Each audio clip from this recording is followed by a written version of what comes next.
Welcome back to the LCS Countdown. 12.5 minutes away from Champions Select. While we award player of the game, some performances deserve a little something extra. So we're going to bestow some additional accolades by using the honor system. First up, we're awarding Stayed Cool to Xmithy for his game yesterday. Not hitting level 2 until 4 minutes into the game. Disastrous level 1, but he pulls it back. Yeah, this was a tough one to watch. Anyone who's ever been in a game like this can sympathize with not getting a buff, dying. Your laners aren't helping you. They're losing their flashes. Either you flame your laners or your laners flame you and you're never making it back in the game. But because Xmithy and the entire team actually did stay cool, playing passively in lane, allowing him to catch up in experience, then he made some really huge plays in team fight. They knew they had late game. They kept it cool, and that's why they're able to win. Well, there you have it. Next up, Big. He's going to get great shot calling for his win or his role that he's played on Optic most recently. And he's a guy who the players have been hyping up a lot, but he in particular says a lot in the game. We should slow swap into Okay, listen. Camille will be bought. We will pressure Baron again. We already have the mid hit him. If we don't die here, they have to come to us, okay? We're gonna push in. Camille was split. Don't die right now, Dokla. Just back up. Thank you. I got you, bro. You give me a back shoot, I give you heal. Thank you, baby. That was to us, but thank you, baby. Thank you for saying for the honors. Shot calling honor. It's interesting though, right? Because I feel like this guy, to some degree, has flown under the radar in the public eye in terms of the value that he's added to this team. But the results, to some degree, speak for themselves, and the players of that org have also, talked him up in terms of the value that he provides from a shot calling perspective. Yep, we got to hear a little bit of it right there, but it is just so valuable. Even if everyone is probably going to come to the same conclusion, to have it stated by someone so that everyone is guaranteed on the same page. And that is one of the many things you need to be able to win those close games that Optic has been able to close out. The third and final honor, GG Hart, goes to Jensen for picking up that Zillion yesterday, foregoing the Orianna, taking a more supportive role in the team, and helping them achieve victory. Everyone has a different definition for GG Hart. Oftentimes, I just give it to the guy who probably carried, and I don't want to accidentally insult someone by being like, stayed cool when they were and they're like, what is it? Is this like, does he think I... Great shot calling when he said nothing in chat, but like pinged a lot. Jensen, I think, actually did dominate this game on Zillion in also an unconventional way, so that's a good one. I mean, in actuality, is that the one that you give almost every time? Almost every time, yeah, because I don't want to low-key flame someone by accident. Right. That's just such a...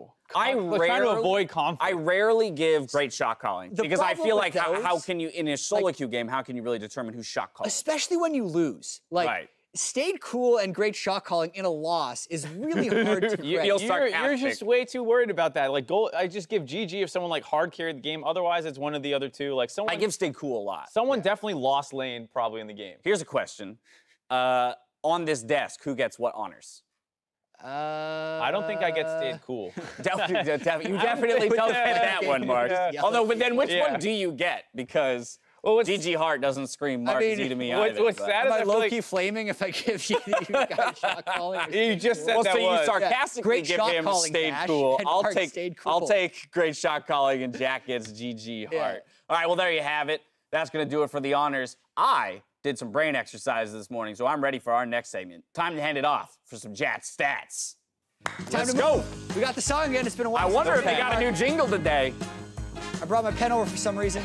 I'm gonna write You're gonna write on? Whoa! Since when do we get balloons? This is crazy. What is the production value? Are those water balloons? Keep coming. No, those are mushrooms. Oh, and a Timo mushroom. Okay. What a day. If I pop this, how loud oh my goodness. Very loud. Here's a pen. Wait until you get one wrong. All right, this will be the... All right. Hit us with some Jats. Question 1. Do we have 3 Timo shrooms? I don't know where they're... Pass me Timo shrooms for this one. Okay. Anyway, who has the worst damage per minute as Orianna in NALCS history? And I got a multiple choice right here because Keen had one of those games yesterday that was of the top 5. These are the top 5 in a random order. So which one of these guys has the lowest damage per minute in an Orianna game all time? I feel like... in a single Orianna game. Single game. Okay, so I don't remember a DeMonte game. I don't think it was high. I feel like Link had some games I remember where he was underperforming pretty heavily. You remember that remember the Golden Glue game where he gets like the quadra or whatever? But like I remember it was like a really poor Oriana game up until that point. I almost feel like it was that game. Do you want to go that? I'll go Link. You're gonna go Link. I'm gonna go Golden Glue because of his historically poor performance in the NALCS. Even though this split he's played phenomenally. Yeah. So I like your instincts, Mark, because we didn't actually reorder them. This is first through. Oh my goodness! So Link those are pretty close together. But Keenan DeMonte incredibly close. I think I can't put my finger on it, but I think I remember a game where I was just like, what the heck did Link do? Maybe Team Liquid Team was playing against him. Yeah, maybe so, that's right. He was just skilling E. CS 15 to 30 minutes. Which team has the best CSD between the 15 and 30-minute mark? I was pulling this a few different ways. Like, I was going to do total CS, but that was too influenced by game time. This split? So it's this split between 15 and 30 minutes. Who's first and second in CSD between 15 and 30? Just kind of throw. It's got to be something like Team Liquid because they get themselves in holes and then they're able to come back. I'm thinking about or it's something like TSM because they are so passive and farm so much, and most of the time. No, because so Smithy actually has really high jungle CSD, which is something you probably a lot of people forget about. So I'm down with Team Liquid. I think Team Liquid is a good answer. I actually think the other one might be Optic.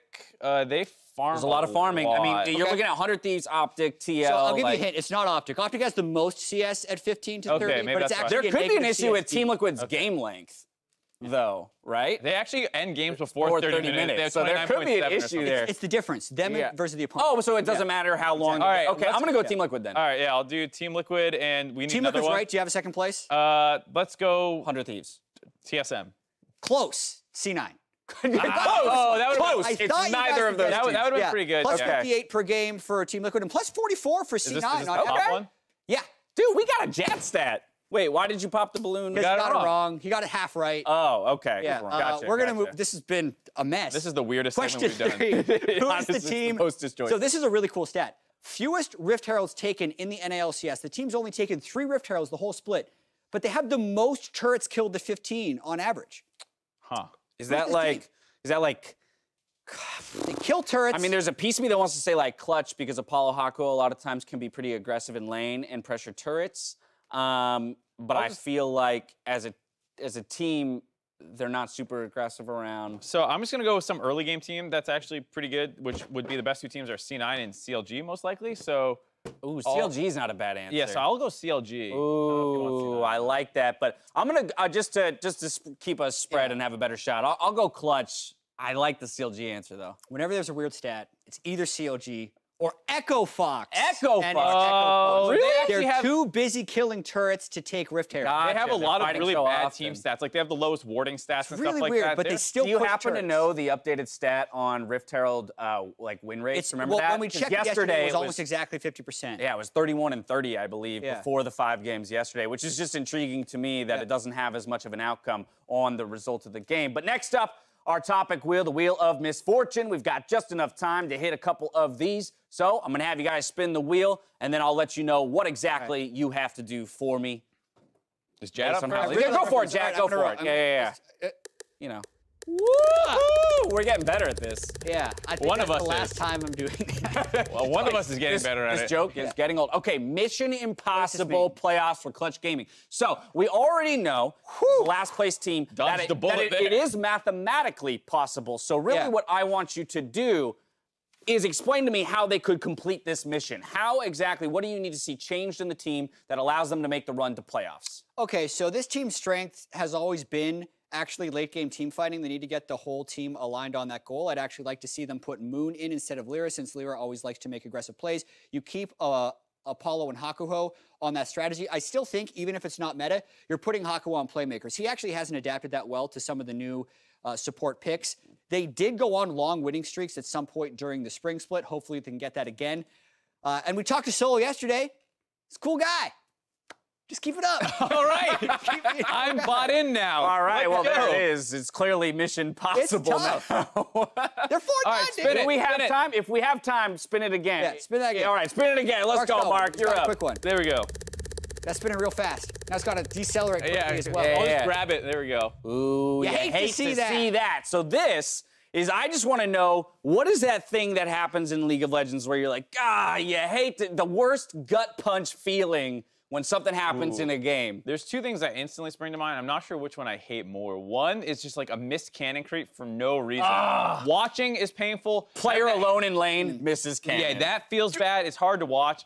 Fail flashes over walls is also a really just sad one. Especially because then it usually results in death to follow. I'm telling you anyway. A missed Malphite ultimate. The sound doesn't even play. He just you don't get the boom. He's just there. Yeah, and he's just like, now I'm in a new location. Anyway, while the fans came up short yesterday, we found some bright-eyed youngins to throw their own predictions against Mark and Jat. Take a look. TL versus FlyQuest. I think TL are gonna win just because, you know, historically they came first last split. And right now they're having a pretty strong showing so far, so that's why I think they're gonna win. I think C9 will win against CLG because I think they're just looking more cleaner in the recent weeks, and I think Blabber's gonna 1v9. I think EcoFox versus TSM. TSM, I want to like go on the TSM side because I feel like this past few weeks, whenever they lost, we lost. So I'm kind of hoping the opposite to happen, where like they win and we win, or we win and they win. So I want to like root for TSM. For GGS versus 100 Thieves, I think GGS is gonna win because I want definitely to win. Clutch against Optic. I feel like Optic will win because, you know, they've been on the upswing. They're on a pretty good winning streak right now, and Clutch recently dropped their head coach. There's a lot of inner workings going on that I don't understand, but doesn't seem like it's going well for them. So I think Optic will win. All right, a couple spicy picks from the pros because the two of you are in perfect agreement These here are two very on the day. Yeah. Also tied in the overall standings. I was very close to taking TSM. Yeah, we both talked about that one a lot. I feel like I'm a little addicted to picking TSM, so I had to like break out of that. Right. Just because. To me, it was one of those things where they looked very good punching reactive playstyle yesterday. EcoFox plays really aggressive and hasn't been clean, so you want to take them, but it's just too much for me. All right, well, there you have all three, though, predicted Team Liquid across the board for Game 1. It's time to get into that game, so we're going to head to the Battle Arena.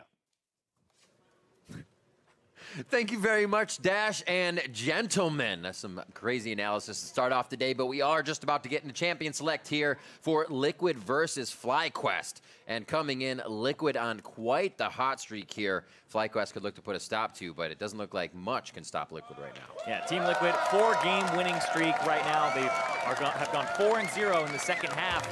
And like you said, looking quite good. But FlyQuest, remember, the last time these two teams played each other, FlyQuest actually was the ones who walked away with the victory. Of course, that was the kind of notorious Vladimir Alistar bottom lane game for Doublelift and Olang. So don't think that'll happen again, as they've gone back to marksman, and they've been finding good success with that. And to make note on that, that was the week 4 game you were talking about. The first time Team Liquid kind of said, hey, let's try something else other than a marksman in that bot lane, and we'll go a little crazy.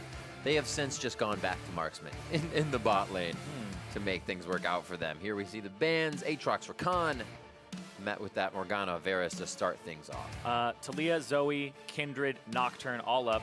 Talia is going to be knocked down.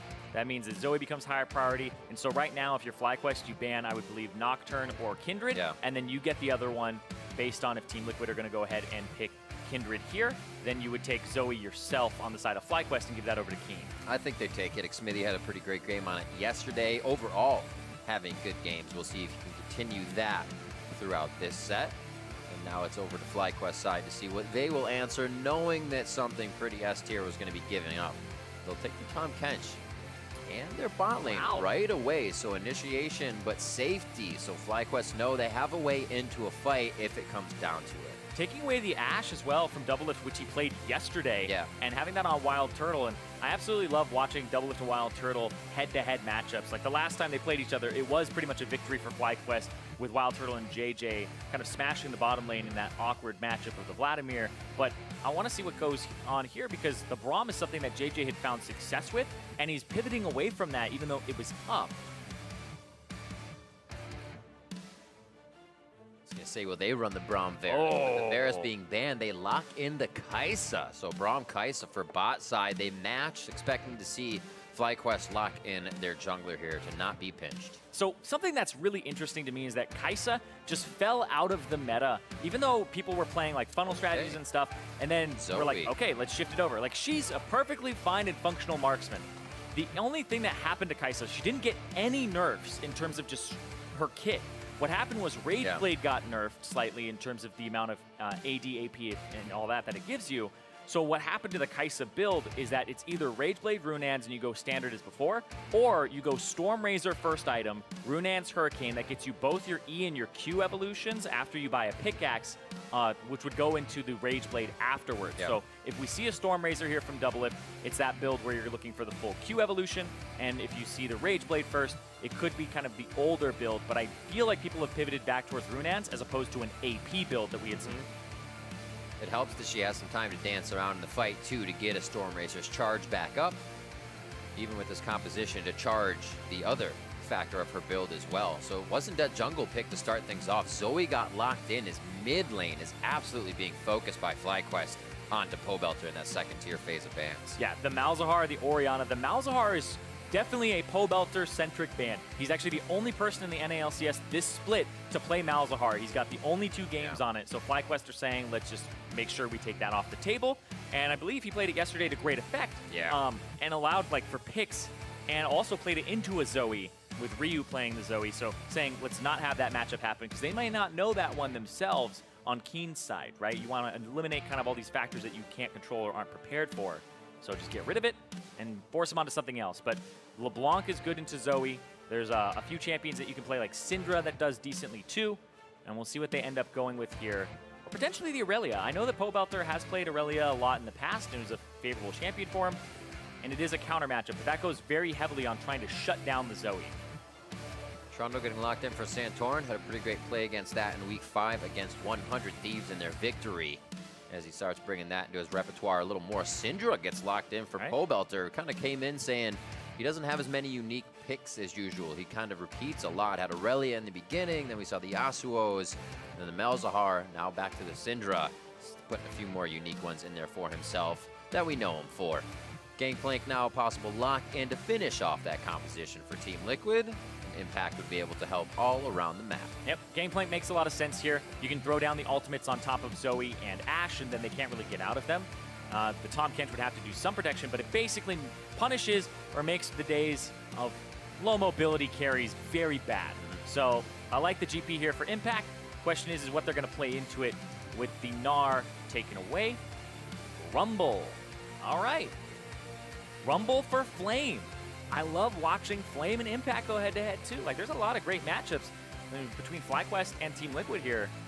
Kind of watching an old-school, Season 3 matchup of Flame and Impact going back to the OGN Champions days. I like it. It's going to be Flame's first Rumble of the Summer Split. 3rd Gangplank for Impact, I believe. I didn't miss one there. So, obviously, Flame knows what he's doing on the Rumble. We'll have to see how the matchup goes for those two, though, because like you said, a great one to watch in the top lane. Yeah, when I think about Flame, I think about, the Kennen, the Renekton. I think of what I was expecting without the ban as well. But I'm throwing myself back, a little more years safety. and years Oh, ago for now. sure. The Rumble was one of the champions that, back on CJ Antis Blaze, he had played and picked up a whole bunch of the side lane farm and then would show up to mid-game team fights and just absolutely obliterate them. So this is another champion that kind of sends me back into kind of the old Flame glory days here. And we'll see what he's able to do up against Impact, because this matchup, I don't think it's incredibly favored for the Rumble. More like mid-game team fighty. He can't contest barrels. He can't really harass the GP too much. He does have some shoving power over him, but it's more, we're going to spike in mid-game, try to have mid-game fights around it. And so FlyQuest seems to be focused on that, getting the engages with the Ashe arrow, and then trying to make mid-game fights and rotations happen. Talking a little bit about mid, let's transition to that discussion.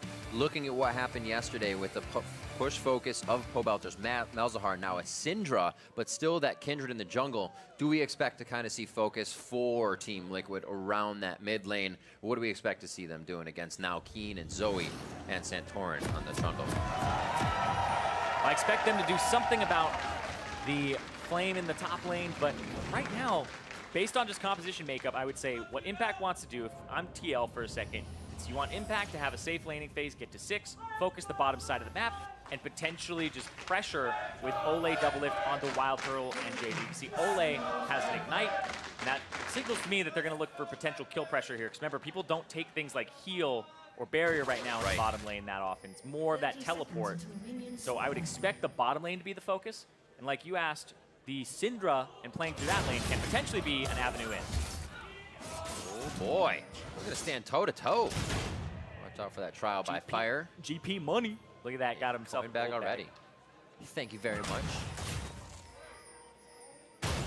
That is theft. Oh, got a potion. You have to imagine he reached into the robot and like took gold out of it.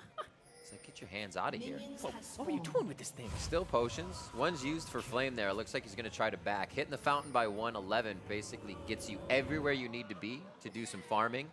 He's not going to get himself back though.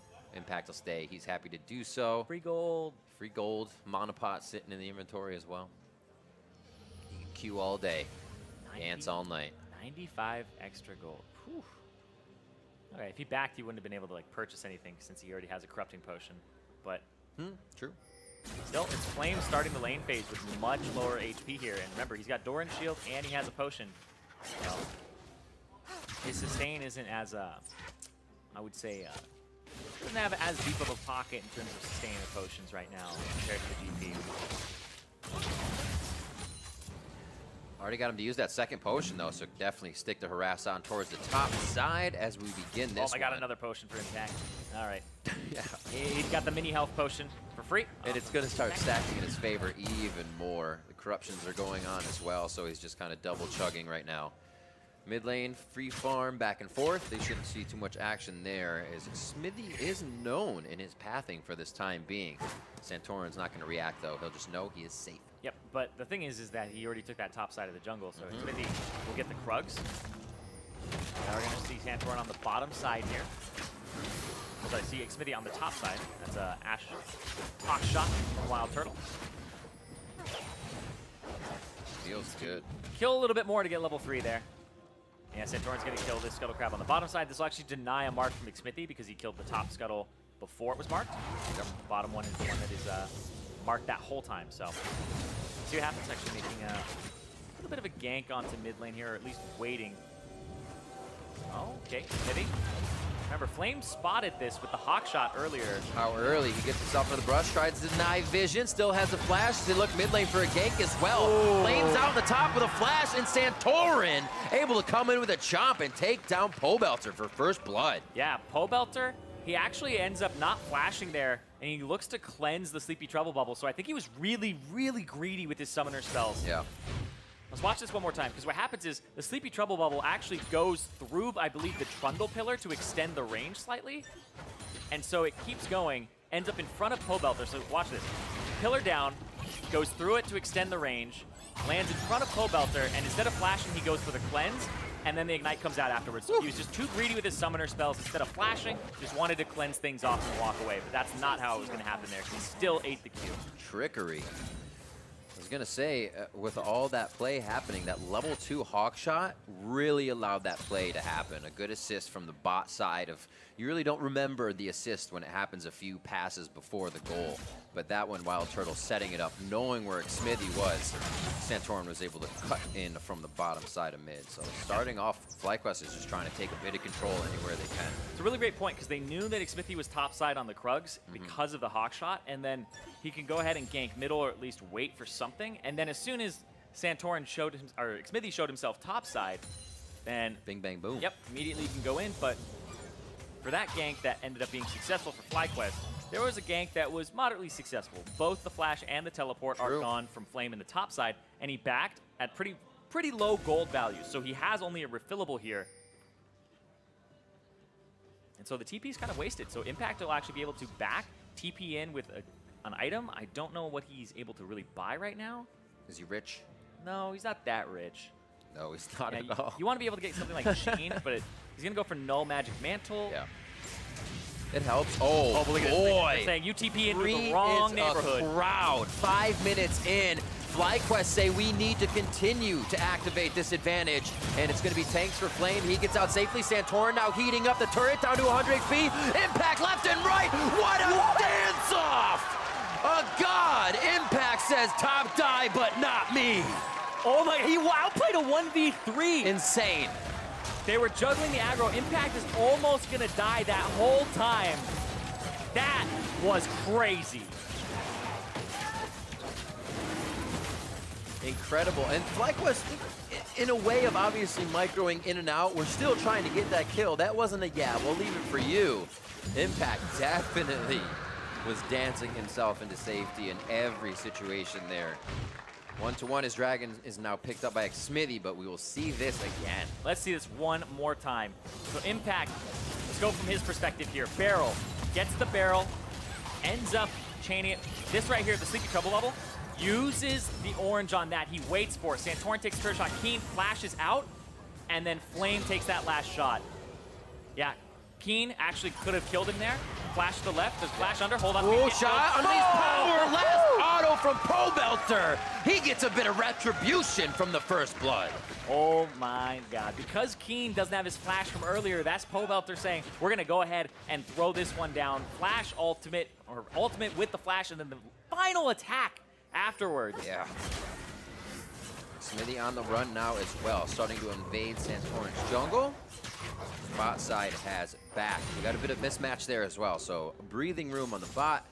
And it looks like top side with teleports down will also slow down just a little bit. A wave pushing in for Flame here as Impact. He's gonna let that come in nice and slow and farm it close to his turret. Just kind of waiting for it. And actually very defensive itemization here for Impact.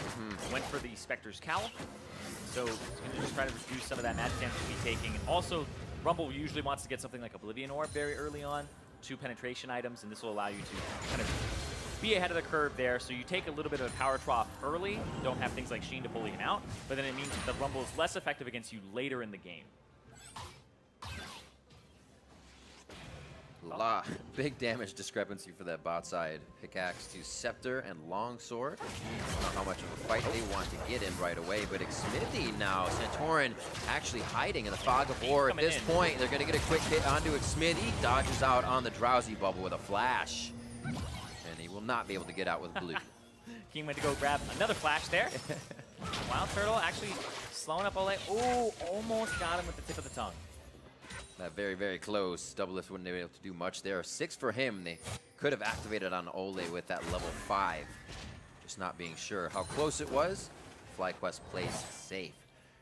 All that action and Team Liquid still able to grab 2 kills. A big solo play by Pobelter in mid lane, hitting up Keen, who were looking to bounce back today after a pretty rough game on the Orianna yesterday. Yeah. Really looking to put some damage down on that Zoe. There's a Drowsy already to start things. The cleanse right from Pobelter. Yep. Throwing out the cleanse early at that point, making sure another kind of bad situation doesn't happen for him. But remember, he doesn't have cleanse now. He doesn't have flash, so he's pretty gankable. Right now, they see Xmithy because of the wards, and gonna actually try to head him off. FlyQuest is doing a great job at just giving Team Liquid a lot to think about. Lamb's Spike goes down. Cannon Barrage is a little bit outside the fight, but the damage is still coming through. Keen slowly walking up. A bubble through the wall could hit Impact. He's just gonna go forward. Stopwatch is there, and coming through the Paddle Star hits just in time. Great hold by Keen. His stopwatch is there. Xmithy, no mana, can't really follow forward, but now they still want him. Santorin takes the aggro to start things off with a smite, and he's gonna get out alive at the end. FlyQuest with a huge play topside. A lot of resources wasted, but they get Impact. And they played that dive perfectly. The previous one, not so much, but they give a lot of free time to Pobelter in the mid, who's now 30 CS up over Keen. Yeah. Sure, the kills went over, and the team is now back in a good state, but let's see this one more time here. So they catch Xmithy, they throw down the equalizer. Even though he has Wolf down, you know he has a 2-second cooldown on the jump. Jumps again, tries to get away, throws down the ultimate, and then Impact is slowing. And right here, they decide they're going to turn it around because Keen has actually been sacrificing CS just for lane priority. Then uses the stopwatch. Keen's actually going to pick that stopwatch up here, goes towards it, uses the stopwatch to ignore the tower shot. Santorin is now going to be the one who tanks it as they re-dive. And that's where they get the finishing touches there. Santorin gets the triumph, walks away. Has the W down too. Remember, the W increases all the healing that Trundle takes, so the triumph is a little more effective there too and giving him extra HP. Feels great. FlyQuest being very, very proactive in the early part of the game, especially on this Rumble lane. A lane where you don't find too much crowd control unless you're hitting Harpoon after Harpoon. And you have no hard card control from Santorin's Trundle, but still, if he's under the turret, that means we're going to have him in a small area anyways. And that's all they want at this point. Impact's going to be a little more ready for it next time. But still, FlyQuest has the wards that keep pulling behind that top side, so they may keep going after it. Things slow down, but I'm sure it'll go very quick right again. Xmithie already hovering towards that bot side. Xmithie hovering towards the bot side to try and get something there, but Keen keeps dipping into fog, and he's got himself the Scuttle Crab on the top side. And I feel like Xmithie hasn't gotten a single mark. Yeah, he's 0 marks right now. All of the Scuttle Crabs have been taken from him. Didn't get that first one. And then he hasn't been able to participate in any kills. Right now, he currently has Keen marked, but it's the Zoe that has a flash. That's actually pretty difficult to take him down. That 4-mark 75 range is huge, especially for this team. You're getting poked by so many things that slow you, tag you, just allow the other team to get another grab. So he really wants to get those 4 marks as fast as possible. I'm sure FlyQuest is going to be on them even more now. Yeah, it's going to take him forever, though, because now it's only on Scuttle Crabs that right. So changes after that early part. No, they're all you're forced to go in the jungle to get those early ones. So if you can control the Scuttle Crabs, Xmithie could potentially never get a mark, because you'll see them coming up, and if you have priority, or if you use Keen, who's throwing away CS and experience to go ahead and get advantages in terms of the map. Hold on, though. This could be huge. Liquid only has vision on the bot side. If FlyQuest play into this, they get a big return on investment if they can hit the kills. Doublelift can't really reach it. Xmithie's almost in range to get the Dread Mount onto slow, but they do not grab FlyQuest, who in and out of the jungle safely, doesn't have to waste any summoner spells. It's a big power spike for Doublelift too. They really do want to fight around that bottom side because he got the Storm Razor. It's kind of that new Kai'Sa build I was talking about, where it's not full AP anymore. You go for the Storm Razor for the 75 AD and 30% attack speed, so it gets you your Q and your E evolution off of 1.5 items after that. So it's a really, really great build. The Rageblade comes in as third. And it's pretty good for team fighting, too. I think it's kind of, if you have a front line or if you have a way to survive, it's a little bit better than the AP build at this current state of the game. Also, it doesn't take as long to ramp. You're actually doing decent damage throughout the lane phase instead of sitting on Pickaxe and Amp Tome. Team play bottom. They're trying to shut down Doublelift and Ole. FlyQuest were just here. They didn't like the situation before, but now they route around Team Liquid. Ole's first. Impact and Doublelift taking big damage on the backside of the fight. Xmithie's trying to teeter in to get a few more. Santorin and Flame are low. Are they able to follow through with the kills as Lamb's Spite hits? They're looking for the targets, and they find Santorin. Pobelter comes up huge on the late rotation and takes one down for himself. Keen, JJ, and Flame limp away from the fight as Xmithie skips forward for more kills.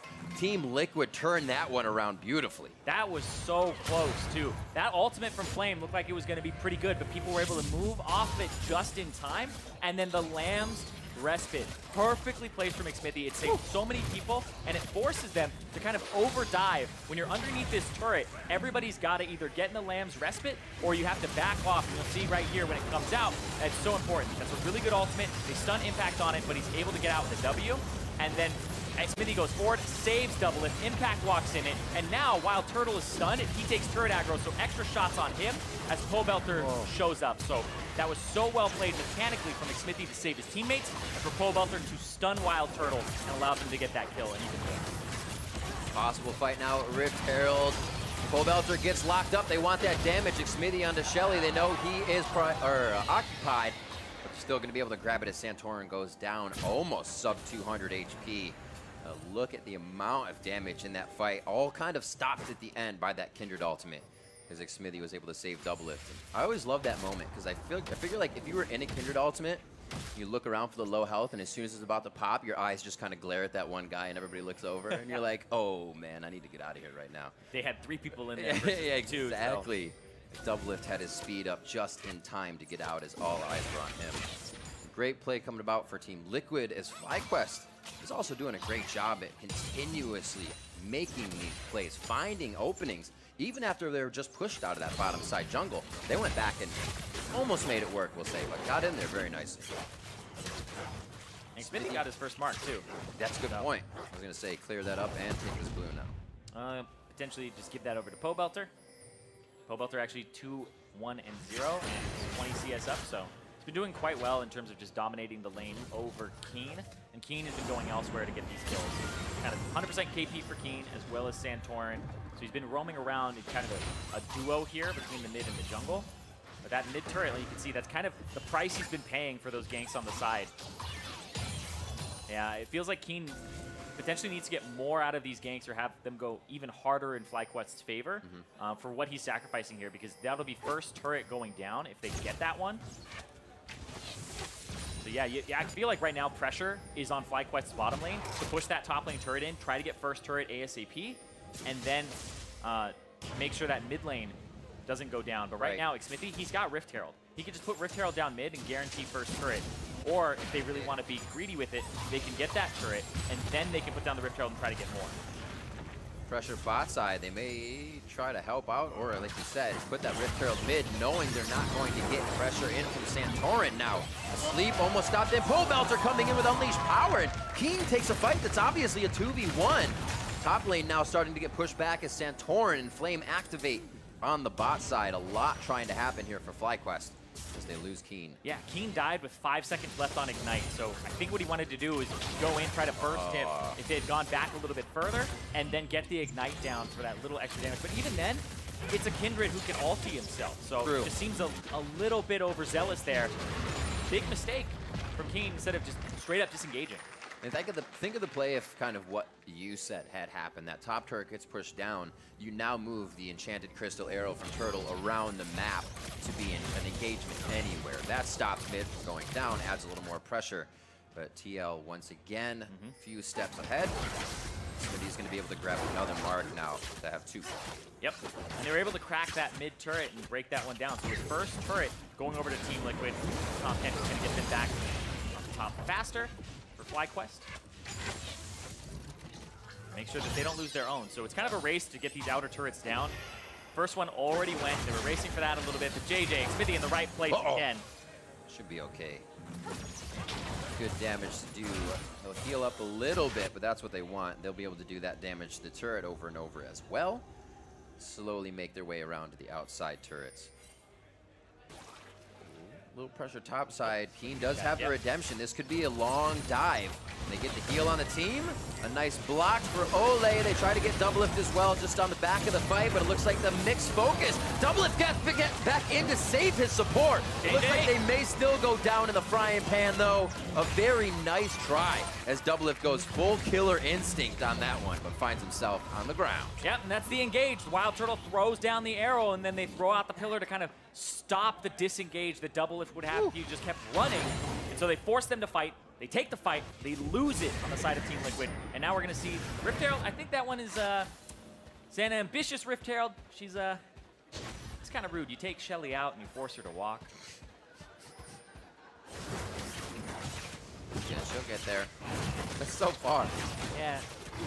Pole Belter's like, I got this, don't worry. She's going to take her heels off halfway down the part of the wagon. To the lane. Oh! He says, no, this is mine. Doesn't even have to use Lamb's Respite. Or Respite. I think I'll say Respite. I think they're both acceptable, / one is a little bit more. I think Respite. I don't know. Anyway, I'll look it up later. Well, he didn't need it. Just out smite on that one. Santorin 10, Xmithie 11. That's going to help him a little bit as well, getting that second level of ultimate. Heal up here on the dive. A quick arrow to start. We were expecting to see those arrows for a while. And Wild Turtle tanks it, gets out of range before he gets knocked up by the ultimate. Santorin now has it, which is perfect. Santorin gets eaten by JJ, and then JJ spits him out, and the aggro swaps to Keen, I believe, at that point later. But once again, Siege down bottom, trading for the top side of the map.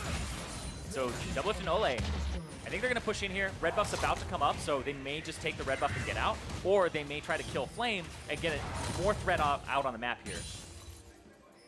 Yeah, red buff for Doublelift. I think that's kind of what's on the table here for Team Liquid. Yep, trade around. So you take mine, I'll take yours.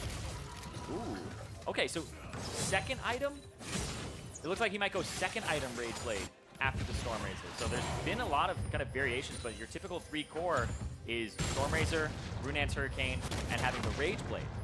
So he already has the Q evolution, because all that takes is Stormrazor plus Pickaxe, and that gives you the 10 missiles from Acathian Rain.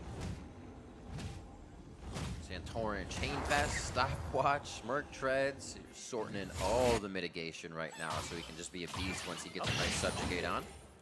And actually something I will point out here for Doublelift as well is he's gone for the Rage Blade second, but having the recurve bow, Zerker's Greaves, and Stormrazor, plus the pickaxe, this actually gives him Q and E evolution with one item and parts of other items plus boots. So this is actually really fast in terms of getting 2 evolutions thanks to the Storm Racer. Keen trying to use GLP, gets himself to safety. Killer Instinct in immediately. Double Lift takes down Zoe. Pobelter drops JJ's Kench. The double kill there for Pobelter as this team can activate in the split. The blink of an eye. Blink of an eye. I was gonna split second blink of an eye. Add those two together, they don't make a good sentence. The split of an eye. The split of an eye sounds painful. It's exactly what Team Liquid was about to do there. What they did to FlyQuest. 21 minutes in. Yeah, that was so fast in terms of the engage. And it all started with just Xmithy running up and basically popping Keen. And then Pobelter followed up on the Wild Turtle. So We'll see it again, though, in a bit. But hold it's on. almost like watching that happen is you have a Nocturne on your team. Yeah. Seriously, it's so quick and just you have no time to react. See it again. Yep. Go a little too far forward, and Keen hovers the top side where they don't have vision. So watch Xmithy come in and watch Pobelter. So as soon as Boop flash forward, throws down the R, Wild Turtle flashes after, and then boom, Double Lift got in there too with the Killer Instinct and got the Q, which locked on and got him that kill. And now he's at 2 completed items, has the Raid Blade and the Storm Razor, and he's good to go in terms of this Kaisa build. This is where you can add those team fights in. Very good to go. All the protection he has on the front lane too with Ole and Xmithy's ult from Kindred. 10 stacks on Pobelter's Soul Stealer. He's going to feel pretty good with that as well, spitting out the damage. And the long range engage just allows them to figure if they want the fight or not.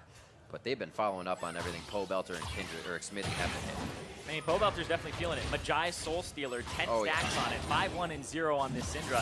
40 CS up. He is playing so well. There you go. Well, how about a 3v1 to take him down? Uses the stopwatch quickly. A 1v1 up top. Scatter. Wild Turtle goes down. Pobelter, scatters back. And does Double Lift go in? Killer Instinct is on, but he chooses JJ as the target as Keen was the mark. Trying to switch it up and go for the no-look kill, but FlyQuest all retreat from that fight. And the pressure now starts to mount around the map. Impact's able to push as Team Liquid is still able to win these fights. And Team Liquid are now up about 5,000 gold. A little bit more than that. And they're looking to push this top wave, looking to push the bottom wave. They actually have control of all 3 lanes off of just Wild Turtle dying and just the macro here. That's a great pressuring in terms of getting the most for the tiny advantages. Slow janitorial duty by Flame to the bot side. And we'll see here in mid again what happened. Oh, yeah, found an Xmithy in the middle. He's like, yeah, Xmithy was sitting on a control ward. He threw out the ultimate. He's like, I'm trying to hit Pobelter. Hits the guy in between. Pie to the face. Smithy's like, that pie tastes good. Yeah, Wild Turtle walked right up afterwards. He's just not looking. I mean, Ash is looking at her target space, seeing like, did the arrow hit? And then that's that moment where you go, wait, where's the arrow? And you pan up, and there it is. Why is my screen blinking red? The painful moments we all endure. Flame needs a good vision coverage here by Xmithy and team. He's going to get some damage on here. Dread will slow down Flame. He's going to get Scrap Shield down. Equalizer really puts them on the back foot, though. Xmithy instantly down to half HP, but the pull of pressure with Abyssal Voyage brings over Turtle and JJ. Yep. And Xmithy does have 4 stacks now, so he has the increased range on both his basic attack and something that people don't also consider is it extends the range of your abilities as well. 75. Yeah, the acquisition range of your Q, as well as, I believe, the application range of your E. So having a longer range slow is very, very beneficial. Even against this team as well, when you deal with drowsy bubbles and volleys of frosty arrows in your face, you don't want to be in there for too long if you can't make an impact in the fight. And that man right now, Impact, on the bottom side of this map. Huge in how many turrets they have. 5-2 currently, which means the global goal just in the pockets of Team Liquid. Currently around 7,000 in the lead as they pick up another Ocean Drake. Next will be Cloud if they want to sandwich those Oceans in. Yeah, when they have these Ocean Drakes, it means they can 1-3-1, they can go ahead and 4-1 with Impact on the side lane, who also has a Spirit Visage, which is doing wonders for him, because there's a lot of AP between the Rumble and the Zoe, so he's actually a pretty tanky Gangplank right now.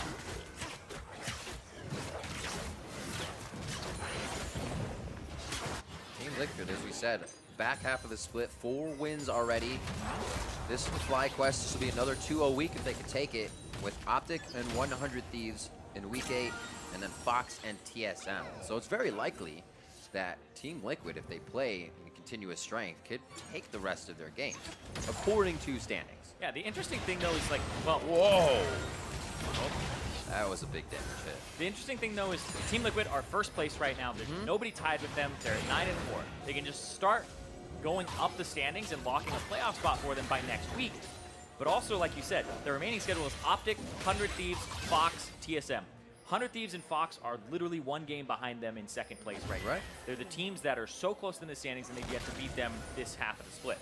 And then Optic, they're also a team that's on a surge right now in terms of a win streak at 5 wins themselves. And so Team Liquid's next 3 games are games that they can't take lightly. This is kind of the one that you would expect them to win based on strength, and if they can find some consistency on Team Liquid's side. But then they're going to have kind of a rough road ahead of them and really have to prove that they deserve #1 against the teams that are right next to them. Have to keep it up. That's the kind of end run as well. They definitely have a target on their heads for it.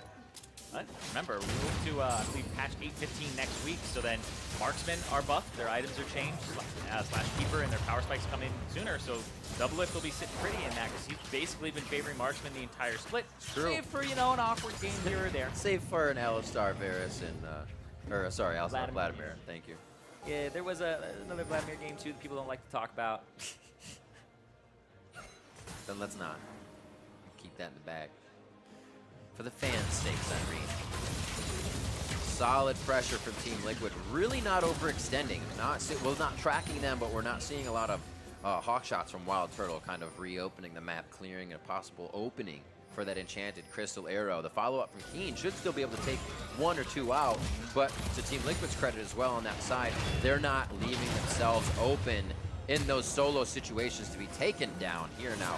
They chase around FlyQuest, just really spreading out their numbers. He's just trying to 1v1, and he's actually like almost like a split push jungler right now. He's gathering the side lane farm. He's got 2 items that both do percentage of HP, one current, the other one max. I like it. New class, Splungler. Yeah, and then he's also got the QSS lock it down on top of it. So, you know, Xmithy's in a great spot now and can actually split push and pick up some farm and get ahead of the curve. He's 3 levels ahead of Santorin right now. He's even with his basically the solo laners in experience.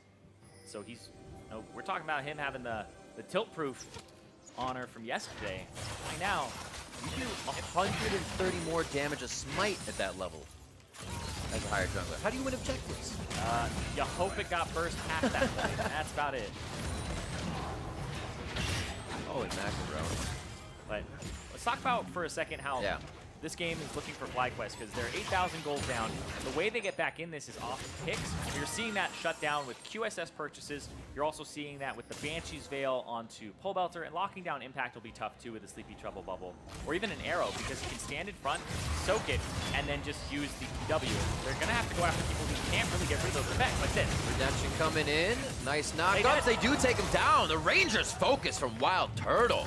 Able to come through with the damage. A few assists there are great for FlyQuest if they can keep tagging on a few more. Xmithy's just in the fog of war. Pobelter could hit Santorin. They should be safe on this one. It wasn't Xmithy, rather just Pobelter by himself, as he is hovering the bot side. Xmithy and Pat going for Flame once again. He has not had fun. He's almost playing this as if you were a Kha'Zix, where you hover around and you shadow, is the technical term. You shadow a side lane that you have a split pusher in, you have somebody in the off lane. And so you shadow them and make sure when they back that the other guy can't shove up and that Flame can't equalize the lane and get to a point where he gets to roam. And then when the GP is pushing up, you threaten a dive as well. So shadowing the lane is very powerful in locking down Flame and preventing him from even having an effect on the map, which the Rumble wants to have. It's not a split pusher. He has to hold farm underneath turret, and he can't go and have these equalizers in team fights that he's shooting for right now. Wait, oh, go ahead. No, I was going to say, Xmithy himself has just had such a fantastic second half of the split with different champions in Nocturne, Trundle, Graves, Kindred 2 games in a row now. And starting off this fight right in the front of Santorin, forcing the Devour from JJ. The voice of the team and what he brings and the power inside the Rift now has to be leveling up Team Liquid. Looking for a mark. Gonna get it. Level himself up. Be like, I level the team up and myself. Yeah, but he's level 16. He's 3 ahead of Santorin still. Doing a fantastic job in the jungle. And he's becoming a big threat himself. So there's multiple threats. Let's see, QSS, make sure it doesn't even happen. I'm not drowsy, you're drowsy. It's the caffeine QSS. Oh, plasma the Gromp. Make that Gromp stuffed. That's great. At that point, you gotta kill it. You gotta teach it a lesson. It's like, all right, foul and still make the layup. There you go, double lift with the 3 items completed. This is a team fighting Kaisa build where you just apply plasma to as many people as possible, and then just try to get the Q and E evolution ASAP to just have this really nice power curve in your games. This is before the changes to the price of both the Runettes Hurricane and the Stormrazor, so. Oh, wait. And percent immediately. Wild Turtle lives with just the sliver devoured in. That's huge if he can get back up on that fast. Oh, my word. Kill. Targeting. Cannon Barrage comes down from Impact. Now they're on to JJ. There's only so much you can do as a support.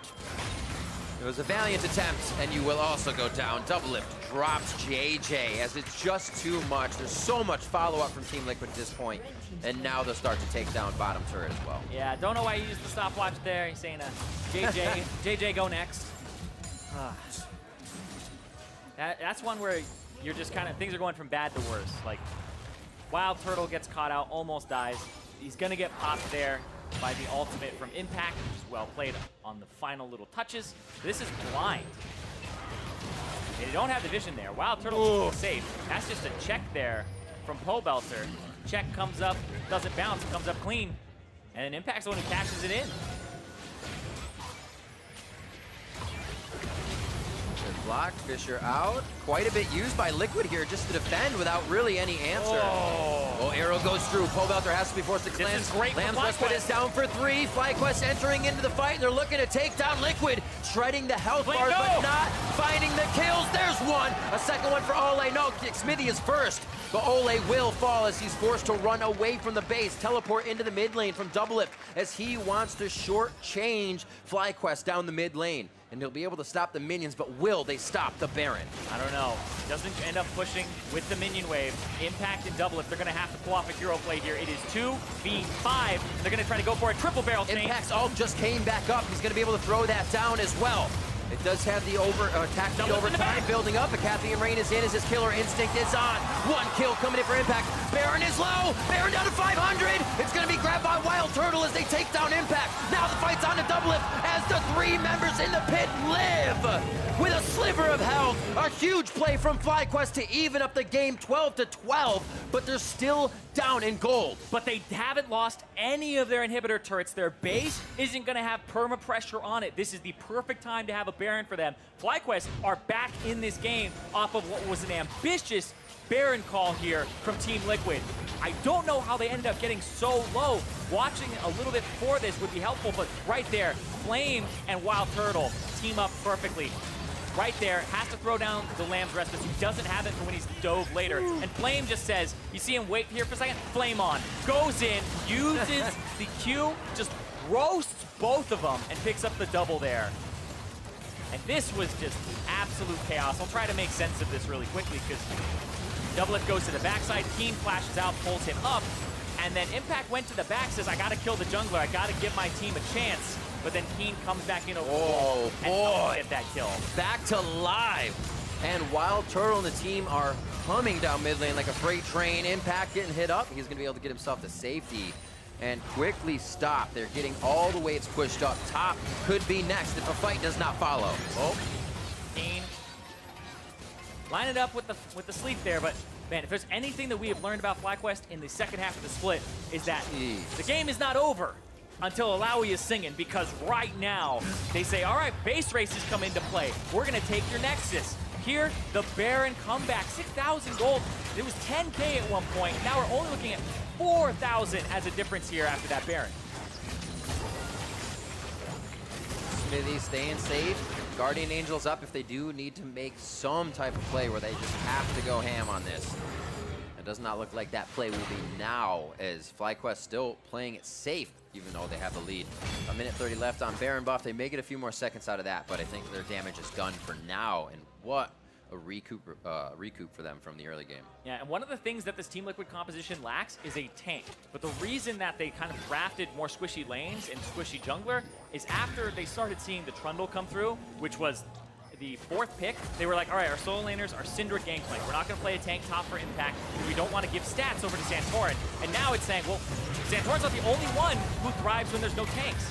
Quick Blade of the Rune King gives enough slows, but the follow-up Fisher makes FlyQuest fall into the pit so they can't follow. 36 minutes on the clock. 4 Drakes are in favor of Liquid. So with Elder in 1 minute, that is a lot of pressure to be put on the map.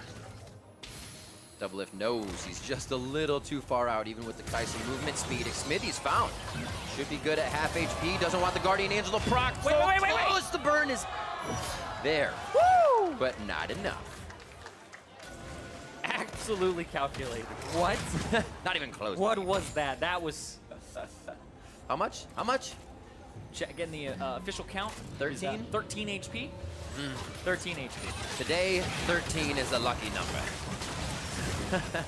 Let's see which team hits that and kills first, because right now, who's gonna get 12 and 12, neck and neck. And now we're getting to that point of the game where people are hitting those 4 item spikes, and so the gold is going to mean less and less as time goes on here. Absolutely. And we're already kind of at that point because things like stopwatches and inventories kind of clogging them up a little bit. Pole Belter's the one who I think really has a good, solid lead over his opponent, whereas it's 4 items for both marksmen, and then in the top side, it's really kind of just this Caulfield's Warhammer advantage where you look at mid, it's kind of an item and a half as a lead for Pole Belter. Yeah, he has about a 2,300 gold lead on his opponent, if I know how to count. Everyone else is just around 1,000 to 900. So that lead is definitely helping. And the Scat of the Weeks are really how a lot of what TL was starting with the vision control up by Raptors. That's gone on the side of FlyQuest. They have vision control on the bot side now. They are getting hit up as FlyQuest feels strong enough to pressure in. Smithy over the wall, gets a Blade of the Rune King in to try and deter the fight. That's a resurrection. He's going to have to throw it on the ultimate. Ole can't get the Lamb's Respite if he goes down first. Smithy throws it, but Ole has to back up, and FlyQuest is very low as they enter in. A draw indeed as the guns come out, and Doublelift goes crazy with the rest of the team. The killer instinct from all of Team Liquid aces FlyQuest. Right there, Smithy again throws down the Lamb's Respite, able to survive with the Guardian Angel, and they're walking in. That's the celebratory flash there from Impact saying, it's over, boys. They're going to push for the win. Guns blazing as soon as the fight started. The amount of time they had to see the fight and assess what was supposed to happen with Smithy coming back up was all that they needed. As Team Liquid now start on the inhibitor turrets, an uncontested base from FlyQuest. It did have its falters, but Team Liquid will find the last Nexus turret and take down the FlyQuest Nexus. It was close. There were some nervous moments very there for much Team so. Liquid. That Baron is something they're going to have to look back at, but 5-game winning streak here, undefeated in the second half, as Team Liquid have 4 more games to play, and they move to 10-4 as their record here at the end of week 6. It's gotta feel good. Another 2-0 week. So 2 of those in a row. It was 1-1 week 5, but that streak, as you said, 5 games now. Very, very strong. And so far, Team Liquid has been kind of taking care of business. There were some shaky games, like against Golden Guardians. Sure. The game yesterday as well versus 100 Thieves didn't start off perfectly. And in this game, there's some things like the Baron that they can look at, and they really have to kind of review as they prepare for Optic, 100 Thieves, and FlyQuest, and Fox, as well as TSM as their last 4 games. So they play 3 of those teams that are near the top of the standings, and those 2 that are right behind them. So as we end the split, TL will have a chance to prove that they are definitively #1 going into playoffs. Yep. And FlyQuest as well. They have Clutch, CLG, Golden Guardians, and Cloud9 as they move forward. Definitely strength seen from the bot lane of these guys, and somewhere they should definitely be looking, as well as Flame. Santorin in the jungle is everywhere. If they get top and bottom going, you almost have a full map covered. Yeah, you're talking about Santorin. Smithy in the jungle has been doing work in the second half here. That guy has been playing a mad Kindred game. Absolutely. So for more on that win from Team Liquid, let's send it down to Avali and Smithy. Thanks, guys. Xmithy, congratulations on that win. Team Liquid is slowly increasing the gap between you guys and the rest of the pack. How important is that to you coming into playoffs? I mean, the bye is always good for us. It gives us one more week of practice, and we can see the other opponents, like team comps and stuff. So, yeah, it's not really like a break for us. It's like just more practice, pretty much. And coming into the game, Kane said that the game against FlyQuest would be a little difficult. So what made today hard, and how are you guys able to pull it off? Actually, to be honest, like this game was like solely relying on our solo lanes, like solo killing their opponent and like surviving that 1v3 top by impact. I guess we got kind of lucky at this game, and we had a lot of misplays and misfights like during mid game, so we need to work on that. What kind of things do you think you could improve on? Mainly, I guess just respecting what the other opponent does. I think that's what we lack the most, and we usually just die to pretty much these like cheese ganks or like random fights, and yeah, we just need to work on it. Xmithy, thank you. And for more on the game, let's hear from the State Farm Analyst Desk. Thank you very much, Avli. What a way to kick off a day. That game one between Team Liquid and FlyQuest sure delivered. Team Liquid coming out on top, though, 5-0 on the back half of the split. I want to revisit win conditions, Jap, because you had laid out some pretty specific and lengthy win conditions for FlyQuest, specifically around the draft, given that they were on red side. How do you feel they played to that? They got Zoe, which is the goal. Like, you can mix around the bans. I actually think FlyQuest did a better version of it by still not even really having to trade an Aatrox or Nocturne level pick to get Keen on a pick, which he had been undefeated with prior to this game. So I think they mostly put themselves in a really good position to succeed. And I think they did some smart stuff within that too. They actually didn't go for the Zoe first pick just because it fell to them. They actually went for the Tahm Kench and Ashe, which were two things that, one, Ole's been playing a ton of Tahm Kench, and Doublelift looked great on the Ashe yesterday, so they take those two things away, and because it doesn't feel like Pobelter loves to play the Zoe, they actually do get that one as well. Still being able to pick that one up in the next rotation. Mark, you as well had some win conditions for Team Liquid. They included don't do anything stupid at level 1. They perfectly fulfilled those win conditions. So let's dive into some gameplay itself. FlyQuest, the aggressors. Yeah, definitely required a little bit more than just that level 1. They had to play some very tough situations very well. Impact here, being able to cleanse the Drowsy, get out at the right times. The minion wave was dying, so it forced FlyQuest to go early. And he's able to punish what is a pretty good game plan out of FlyQuest. They have two winning side lane matchups they're going to push, and Keen is willing to sack CS to make plays like this over and over again, and he plays them super well. This R forward is beautiful because he baits the stopwatch, doesn't use his Q, and then times it perfectly when he does come out of the stopwatch, not wasting that cooldown. Then gets the stopwatch. Yeah, then runs forward, picks up the stopwatch to get Xmithy stuck underneath this turret, staying around. They re-engage for the dive. That was just a beautiful play by Keen, and why his Zoe was undefeated. Yeah, and they kept trying to push the tempo onto Team Liquid, and this is where Team Liquid actually shined because they were able to keep up just enough to make these plays not break the game open. This got Pobelter ahead, this got the Kai'Sa and the Gangplank in a late game where Team Liquid could eventually shine, but this type of diving by FlyQuest was relentless, and it's actually they weren't bad dives. They had the tempo. They usually had the minion waves in a pretty decent place, and they were willing to go for the dive. I think actually against a lot of other teams in the LCS, these dives worked better. Yeah, better. Team Liquid's a great team, and the thing is, like, a lot of times a dive goes poorly and a team gets gun shy or they start getting desperate, and they still mostly followed the steps to a good dive, and you saw for each one that went wrong, they immediately basically followed up with one that did go right. So the first bot lane, dual lane dive didn't work out, but then there they go, 2-for-0 once again. Saint earlier in the day talking about how important tempo is in a game of League of Legends. FlyQuest playing to that tempo strategy. Team Liquid responding well, though, keeping themselves in the game and even developing a gold lead. This is where I want to jump to 33 minutes in. FlyQuest picking up a sweet 3-for-0 around the Baron and the Baron itself, bringing them right back into the game. Yeah, I do think this was a bad play by Team Liquid to not reset before that Baron, considering all the vision they had. And it was a very good flash by Flame right here to potentially pull them back in the game. Up until this point, it was like a 12,000 goal lead or something. It was getting out of hand. Yeah, and I think you saw how well Team Liquid played after that mistake. Impact's going to get some big barrel combos and a great GPL, and intelligently focuses down Santorin first, gives them a chance at the Smite steal, which they don't end up getting. Ashe actually secures it with the Keen combo, and then Doublelift just so close to popping off through that fight, but a nice Devour keeps Flame alive and gives him more time for his cooldowns, and 4 people remain alive with that Baron buff, though, so FlyQuest did have a lot of map control from there, was able to push down some turrets, but then it all came down to the final team fight. And, Jat, you talked about the power level of Team Liquid being a marksman-oriented team, and here Doublelift pops off on Kai'Sa to secure the victory. Yeah, and before the fight, we were talking about how difficult it is to get a good Kindred ultimate off. This is an example of a very good Kindred ultimate. He comes up from GA, pops it down, and all the while, Doublelift is getting full stack Rage Blade and has a bunch of passives ready to detonate. As soon as a Kindred ult goes up, TL dumps in all the damage, Doublelift ults in for the squishy.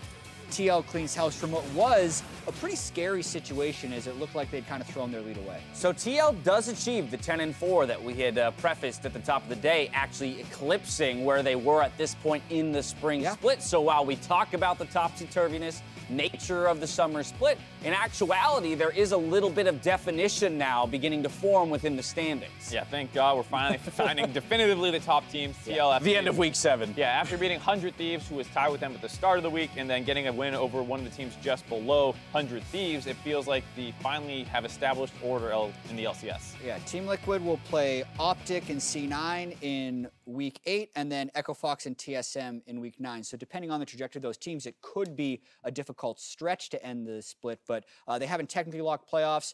It feels like they're locked for playoffs because they're already at 10 wins and will most likely pick up another one. But I'm really, really glad that Team Liquid is winning games right now because there is a lot of potential on that team. It looks like they're starting to sink. I just want to see if they can maintain it. On a 5-0 win streak here, let's talk about FlyQuest for just a moment because they did so much so well and pushed our #1 team to the limits in this game, still sitting at 7-7, very much in the playoff picture. How do we feel about this squad and the loss they just suffered? I mean, this is exactly what Jat said he was looking for before he's willing to call FlyQuest a top team, where the loss was a convincing loss in the sense where they put up a good fight and they had a game plan that they were executing on until Team Liquid showed that they were the better team. And they have a relatively easy schedule for the rest of the way through here. So I think they actually look pretty good for the rest of the season. Right. Clutch, CLG, Golden Guardians, and C9 are their remaining 4 opponents. C9 on a bit of a surge, but those other 3 squads definitely look vulnerable. I can see FlyQuest ending the season 10-8. That's solid. That's playoffs. Yeah, very most much likely. So. All right. So even though they're 0-2 this week, it's promising. A pretty sweet first game of the day. Team Liquid coming out on top, though. Time for a commercial break. When we return, it's Cloud9 squaring up against Counterlogic Gaming. Don't go anywhere.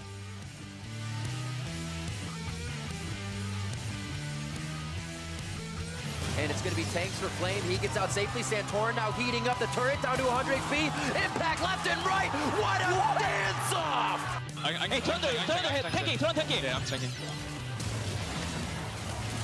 Good job, good job. They try to get Doublelift as well, just on the back of the fight, but it looks like the mixed focus. Doublelift gets back in to save his support. It looks like they may still go down in the frying pan, though. I never.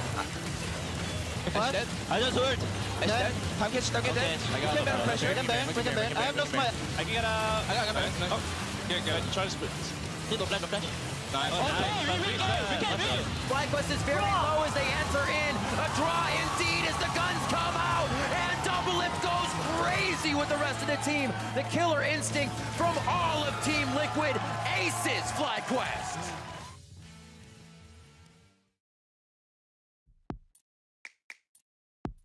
Welcome back to Assist of the Week. While pushing into Clutch Gaming's base, Ole's Rakan dove headfirst into Clutch Gaming. Carrying Pobelter's Shockwave into the fight allowed Team Liquid to push to victory. And it was on Piglet as well. The person who had come through and had a really great stats against Doublelift, they say shut that down. The past is in the past. And TL are here to clean this game up in 27 minutes. TL, 27 minutes on the clock. 7